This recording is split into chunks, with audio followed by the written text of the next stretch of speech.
गरीब वर्सेस अमीर का 15 अगस्त।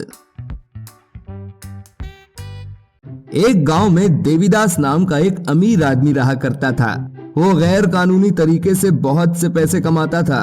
वहीं उसके घर में उसका एक नौकर भी होता है। वो देवीदास की खूब जासूसी किया करता था। एक बार की बात है। हाँ मंत्री साहेब, आप टेंशन न लो, सारा काम हो जाएगा। हाँ, वो जो लाल चंदन है ना, वो सही सामत कल सुबह तक बॉर्डर पार कर जाएंगे। बस आप मेरे पैसे तैयार रखना। हाँ, तुम उसकी फिक्र ना करो। यहाँ चंदन मेरे पास जैसे ही पहुँचेगा, पैसे तुम्हारे पास पहुँच जाएंगे।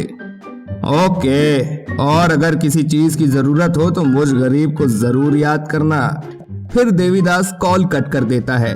वहीं पास ही में खड़ा उसका नौकर गंगाराम सारी बातें सुन रहा होता है। तू क्या यहाँ कान लगाकर बात सुन रहा है? जा यहाँ से, वरना तेरा कान काटकर चील कौओं को खिला दूंगा। ओ साहेब, हम कान लगाकर सुन नहीं रहा था, नाक लगाकर सूंघ रहा था। वो क्या है ना, आप जिधर बैठे थे उधर 2 दिन से चूहा मरा हुआ पड़ा था। अभी शांति चूहा ले जाकर फेंकी है और मुझे उधर सफाई करने को बोली थी। छी छी छी, पहले क्यों नहीं बताया? वो आपका चंदन बॉर्डर पार नहीं कर पाता ना साहेब, इसलिए नहीं बताया। क्या मतलब? तूने मेरी सारी बात सुन ली? नहीं साहेब, वो थोड़ी सी बात सुन ली। वो क्या है ना, मैं नाक लगाकर सूंघ रहा था, लेकिन नागपुर के पास में तो कानपुर ही है ना, तो कान में थोड़ा सा आवाज चला गया। अच्छा ठीक है, अब किसी को ये बात बोलना नहीं, जा यहाँ से। ओके, किसी को नहीं बोलेगा, एकदम साइलेंट रहेगा। लेकिन आपको मेरे एक सवाल का जवाब देना होगा। पूछो। क्या? बता, क्या? नागपुर से कानपुर की दूरी क्या है? नागपुर से ट्रेन पकड़कर कानपुर जाने में 24 घंटे लगते हैं। मतलब 1200 किलोमीटर की तो दूरी होगी ही। हाँ, 1200 किलोमीटर। गलत, बिल्कुल गलत। अच्छा, तुझे बड़ा पता है, चल तू ही बता। एक बीता। देखो, ये है आंख के नीचे नाक और आंख के बगल में कान। फिर गंगाराम वहां से चला जाता है। ऐसे ही देवीदास का नौकर गंगाराम हमेशा देवीदास पर नजर रखे रहता था। तब जब देवीदास कॉल पर अकेले में बात कर रहा होता है, और खासकर तो तब जब देवीदास कहीं जल्दी में जा रहा होता है। ऐसे ही एक बार की बात है। गांव में 15 अगस्त की तैयारियां जोरों शोरों से हो रही थी। वहीं देवीदास के घर में भी बड़े बड़े मंत्री और सेठों का आना जाना था। ऐसे ही एक दिन देवीदास और मंत्री घर में बैठकर बातें कर रहे होते हैं कि तभी वहां एक सेठ आता है।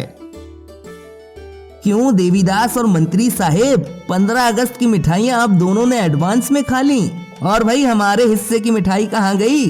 अरे लखन सेठ, तुम चिंता क्यों करते हो? तुम्हारे लिए 15 अगस्त को हम स्पेशल मिठाइयां तुम्हारे घर भिजवा देंगे।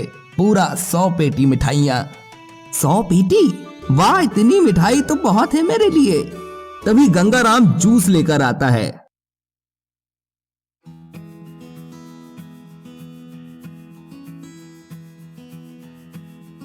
साहेब, ज्यादा मिठाई ना खाना, वरना पेट फट जाएगा। व्हाट नॉनसेंस आर देवीदास, ये हमारी प्राइवेट मीटिंग थी ना, तुम्हारा नौकर यहाँ कैसे आया? सॉरी सर, वो क्या है ना कि ये अभी नया है, तो इसे मालूम नहीं था। ध्यान दो इस पे और समझा दो, नौकर है, नौकर बनकर रहे। गंगाराम जा यहाँ से। फिर गंगाराम वहां से चला जाता है। वहीं मंत्री और सेठ।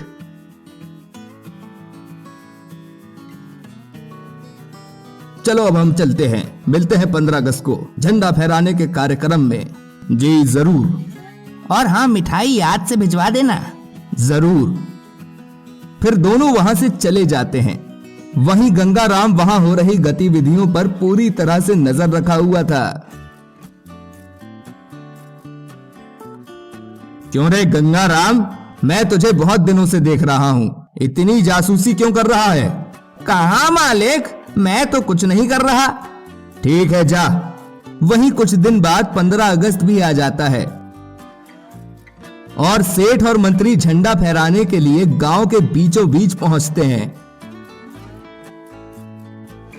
और जैसे ही मंत्री जी झंडा फहराते हैं, गांव में पैसों की बारिश होने लगती है,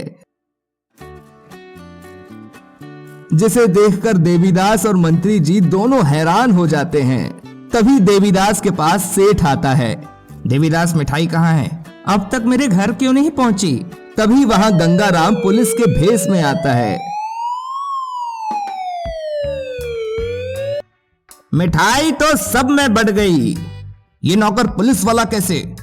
हाँ, मैं कोई नौकर नहीं, मैं ऐसा ही मनोज त्रिपाठी हूँ। तुम लोग गांव के चंदन के पेड़ों की स्मगलिंग करके पैसे बनाओगे और हमें पता भी नहीं चलेगा। इसी की इन्वेस्टिगेशन करने में देवीदास के घर गया था, जहां मुझे तुम सबका कच्चा चिट्ठा मिल गया। अब तो तुम लोग जेल की हवा खाओगे। बहुत चूस लिया गरीबों का खून। चलो अब। फिर पुलिस तीनों को गिरफ्तार करके ले जाती है। तभी एक गांव वाला, सही में देश तो आज आजाद हुआ है।